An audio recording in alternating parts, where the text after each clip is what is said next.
Guys, it's Dave here from Team News here. We're here with the most controversial member of the team here, Mr. Craig McConville, and he's here to deck profile his Phantom Knight deck. So would you like to go ahead there for me, Craig? Alright, well, first of all, it's not Phantom Knight, it is PK Fire, which is a fusion of Phantom Knights and Burning Abyss. So it is a Phantom Knight deck, Craig. It's got Burning Abyss in it. It's grand. So anyway, first of all, 3 Phantom Knights of Ancient Cloak. It's your searcher of the deck when it's in the graveyard. When it's on the field, it can boost up the attack power of Dark Monsters. Next, we have Phantom Knights of Silent Boots. Its field effect, really, really good. If you have any other Phantom Knight on the field, you can special summon it from your hand. And its graveyard effect is that you can banish it and add any Phantom Knight spell or trap to your hands, which is absolutely amazing. Next, we have Ragged Gloves, probably the worst of them, but its field effect is still pretty good. It's like if you XYZ with it, as long as it's dark, it gains 1000 attack, which is pretty good. And its graveyard effect is you banish it, you can dump any Phantom Knight card you want. That's spell, trap, monster, whatever you want. A 3k Break Sword is not much to be 3k Break Sword is pretty good, yes. Next, we'll move on to the Burning Abyss engine. So, standard stuff, 1 Graph, for obvious reasons. 2 Sir, special summoning from your grave is always nice. 3 Skarm, pretty basic Burning Abyss. And next, I play 2 Farfet, because with the new card Beatrice, Farfet is incredible. Just being able to banish something whenever you want is very, very good indeed. And a Calcab. Just so you can have more utility, more options with Beatrice. And Alec. Just for, once again, more options with Beatrice. And a tour guide. Have you thought about playing any of the other BAs, such as like Barbar or, what's the one we call it? Libic. Libic, yeah. I tested Barbar, but Barbar didn't really work because my BA engine is quite small. Like, there's only, I think it was 10 there. So I don't feel that Barbar is good. And what about Libic? Libic, once again, there's not many BAs in the deck, so I don't think I can justify using Libic. And you keep discarding them to get Beatrice out. Fair play. Okay. So for the next engine of the deck, we have the Speedroids. So 3 Speedroid Terratop. If you could just open this in turn 1, it's an instant rank 3 without even having to use your normal summon. Of course, very, very helpful indeed. And with Terratop, I also have 1 Takarenborg.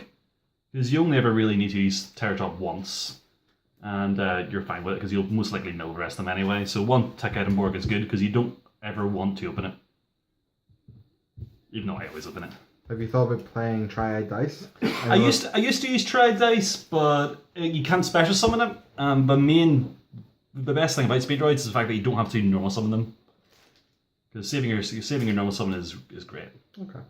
So moving on to spells. I play triple Twin Twister, because the cost of having to discard one isn't really a cost, because you can always... Because like nearly every card in the deck has a graveyard effect, which is really, really good. And being able to deal with problem cards like Dominion or Floodgates is always very nice indeed. And next I play triple Mass Change 2, because if you can get a turn 1 Darklaw out on board, you're going to do pretty well at that game. If you can get Darklaw and some back row, then you're most likely going to win. Have you ever found that the 3 have clogged in your hands? No, never have now. Because even if you were to open 2, you can just discard the other one if you want to. And discarding one is never a problem because you discard a Phantom Knight, that's great. You can use the graveyard effect. Or any other card in the deck, really. And finally for spells, Rhoda and a Foolish Burial. It's just mostly for your PKs, being able to get whichever ones you want. And Foolish Burial works, so you're burning this, I suppose, as well. Moving on to traps, we play 3 Fogblade, the best Phantom Knight trap. It's just a really much better version of Phoenix Chain. Phoenix Chain 2.0. And it's searchable. Having a searchable is just incredible with Silent Boots. And then a Phantom Knight Wing, mainly just so I have another card I can banish to bring out my Phantom Knights, because of course with Fogblade as well, you can banish either of them to special summon a Phantom Knight once per turn with each of them. So, really helpful. And then I play 4 Psalms with 3 strike and 1 warning, because I can, so why not? Why not? You resolve this against a Pepe player's Pendulum Summon, and you win. Okay, so that's it for the main deck. Okay, shall we go to the extra deck? Yeah, sure, let's go to the extra deck. So, first of all, we'll start with the XYZs.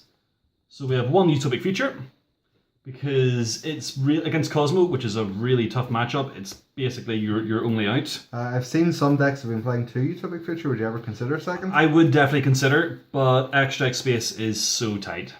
If anyone has any ideas in the comments, please post them there about what I can take out. Next, we play 3 Dante, because Dante is incredible, and you have to play 3, because Beatrice is incredible, and you just want to play 3. Milling is incredible in this deck. Next, we have 1 Leviair. A lot of PK players would play 2, but extra deck space is so tight that you only really have space for 1. But really helpful. And 1 Nightmare Shark. Being able to just get in a nice little direct... Like, you can rank 3 with such ease with this deck, so it can win games very, very easily with its direct attack. And next, the money card of the deck. Triple Fun Knights of Brexord. Which is, of course, what really makes the deck, and it's so helpful. It gets you out of so many very troubling situations. You have to play 3 of it as well. You really do, unfortunately, yeah, because it's so good. And then 1 Dark Rebellion XYZ Dragon, just purely because of the graveyard effect of Brexord. We get 2 PKs at level 4. It's your level 4 target. And I like it over the likes of the Evil Storm cards because it can get such high attack and it can end games sometimes. Okay. Whereas the other Evil Storms, I tested them and I didn't like them. And of course, 2 Beatrice, because Beatrice is so good. If you can get a board of, say, Darklaw and a Darklaw and a Beatrice, you're going to do very well this game. And it's always a great turn 1 play. And of course, Beatrice's graveyard effect, special summon any Burning Abyss monster you want without having to worry about special summon requirements, is really, really good. And 2 Darklaw, just because of a 3 mass change 2, you have to play 2 of them. But really, really, really good card. And just 1 Pilgrim. Just for the Beatrice. Just for the Beatrice, because this thing's incredible. You would even just suicide the Beatrice just to get this out, because it is so good. Okay. And finally, the side deck.